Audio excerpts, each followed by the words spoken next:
राजेश बेटा, कब तक ऐसे घर से बाहर रहोगे? पहले तुम सूरज ढलने से पहले घर लौट आते थे, अब आधी रात को लड़खड़ाते हुए आते हो। अरे माँ, आदमी अगर 2 पल दोस्तों के साथ हंस बोल ले तो क्या गलत है? गलत हंसी नहीं होती बेटा, गलत रास्ता होता है। और मुझे डर है कि तुम उसी रास्ते पर बढ़ते जा रहे हो। माँ सही कह रही हैं, घर का राशन खत्म हो रहा है, खेत सूख रहे हैं, लेकिन आपको इन बातों से ज्यादा अपने दोस्तों की महफिल प्यारी लगती है। बस करो तुम दोनों, हर वक्त ताने सुनकर आदमी घर से दूर भागने लगता है। गांव में कालिया नाम का एक आदमी था। ऊपर से हंसमुख दिखता था, लेकिन गांव के लोग जानते थे कि वो छोटे मोटे गलत काम करता रहता था। वही धीरे धीरे राजेश को अपने साथ जोड़ रहा था। राजेश कब तक खेतों में मिट्टी खोदता रहेगा? इतनी मेहनत करके भी क्या मिला? तो क्या करूं? दिमाग लगा, दुनिया मेहनत से नहीं चालाकी से चलती है। मुझे गलत काम पसंद नहीं। गलत और सही गरीब आदमी के लिए नहीं होते दोस्त, उसके लिए सिर्फ पेट होता है। उस रात राजेश फिर देर से घर लौटा। गंगा देवी खांसते खांसते सो चुकी थी। सीता चूल्हे के पास बैठी उसका इंतजार कर रही थी। आज फिर शराब पी कर आए हो? तुम्हें क्या? मुझे फर्क पड़ता है राजेश, क्योंकि ये घर मेरा भी है। मुझे डर लगता है एक दिन ये गलत रास्ता तुम्हें कहीं का नहीं छोड़ेगा। बस बहुत हुआ। राजेश गुस्से में बाहर चला गया, लेकिन जाते जाते उसने देखा उसकी बूढ़ी माँ नींद में भी उसका नाम बड़बड़ा रही थी। उस रात पहली बार उसके मन में हल्की बेचैनी हुई। अगले दिन गांव के मंदिर के पास एक साधु बाबा आए। लंबी सफेद दाढ़ी, शांत चेहरा और आंखों में अजीब सा सुकून। गांव वाले उनके दर्शन करने आने लगे। गंगा देवी भी धीरे धीरे वहां पहुंची। माता, आपके मन में बहुत चिंता है। बाबा, मेरा बेटा बुरा नहीं है, बस गलत रास्ते पर चला गया है। मैं चाहती हूँ वो फिर से पहले जैसा बन जाए। जिस इंसान के भीतर अच्छाई जिंदा हो, उसे सही रास्ते पर लौटने से कोई नहीं रोक सकता। उसी शाम कालिया राजेश को अपने साथ शहर ले गया। बस एक छोटा सा काम करना है। एक व्यापारी का सामान इधर से उधर पहुंचाना है। अच्छे पैसे मिलेंगे। सामान में क्या है? इतने सवाल मत पूछ। गरीब आदमी ज्यादा सोचने लगे ना तो भूखा मर जाता है। राजेश मन मारकर उसके साथ चला गया, लेकिन रास्ते में उसने देखा बोरियों में चोरी का सामान भरा हुआ था। ये सब चोरी का है? अब पीछे मत हटना। उधर घर पर गंगा देवी बेचैन बैठी थी।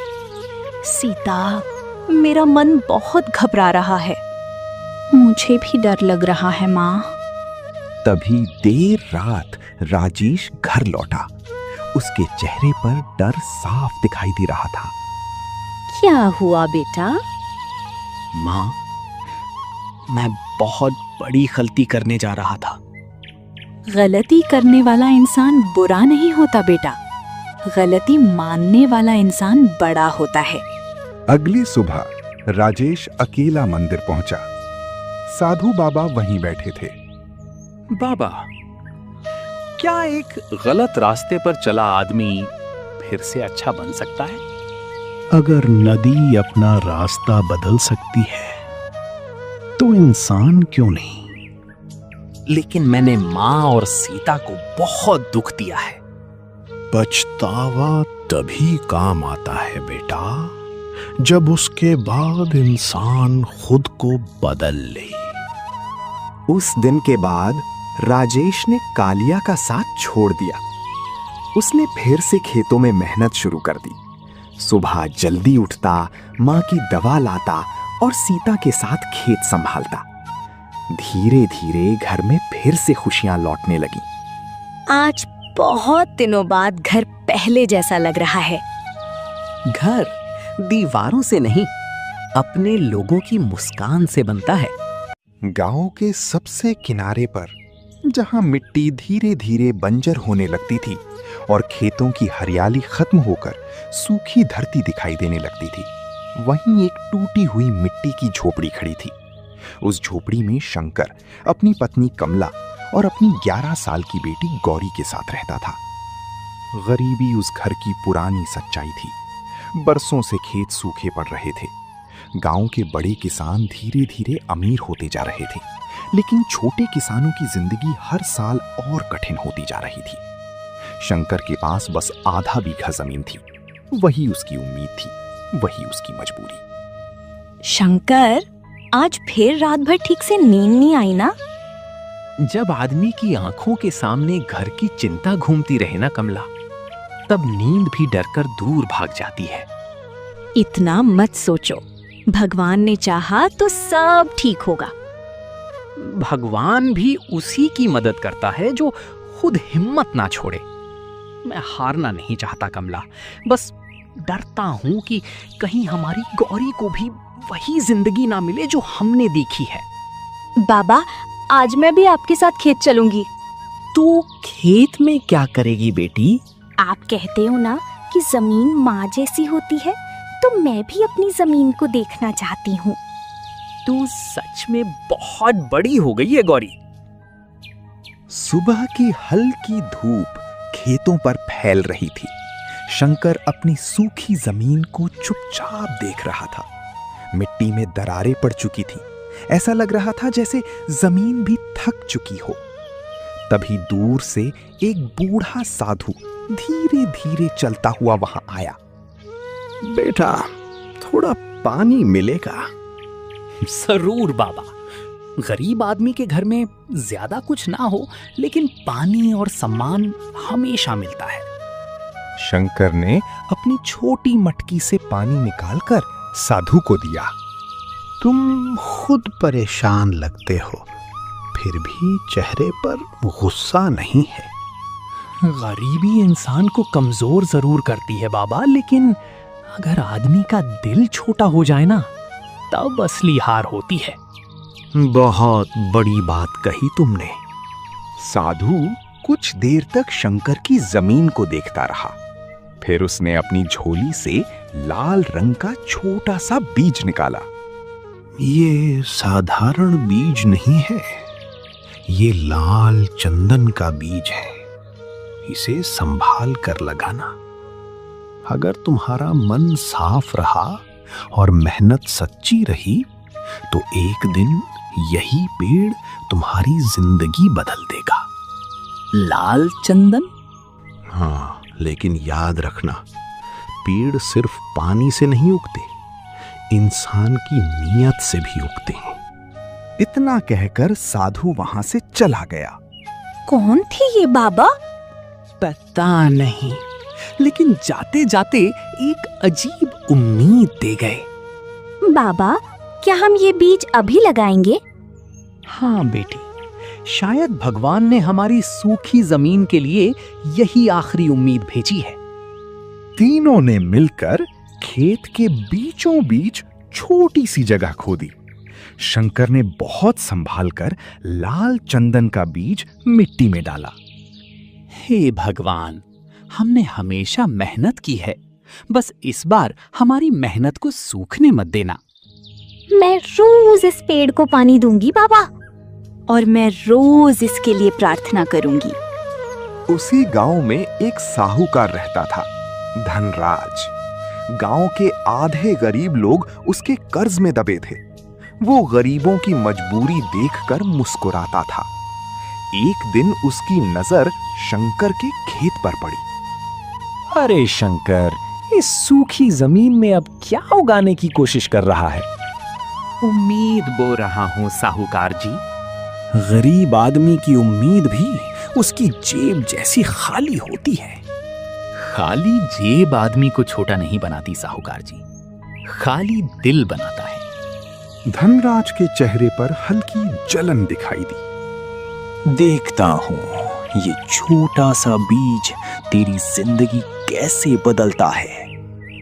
दिन बीतते गए, गर्मी बढ़ती जा रही थी। गांव के कई खेत सूखने लगे थे, लेकिन शंकर हर सुबह उठकर उस छोटे से बीज वाली जगह पर पानी डालता।